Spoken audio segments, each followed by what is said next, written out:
శ్యామల నవరాత్రుల్లో సిరిహాసిని అమ్మవారి వైభవం సరదాగా చూస్తారన్న ఉద్దేశంతో చూపిస్తున్నానండి.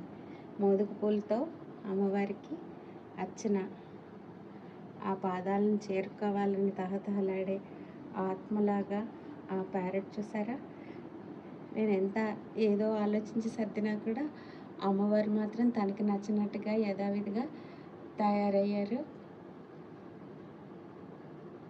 మా సిరిహాసిని అమ్మను చూసే వాళ్ళకి అదృష్టం ఉండాలి అని భావిస్తూ ఉంటాను నేను ఎప్పుడూని.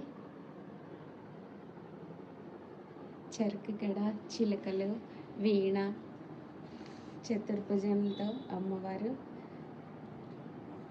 ఎంతో వైభవంగా మెరిసిపోతూ ఉన్నారు నా సిరిహాసిని తల్లి.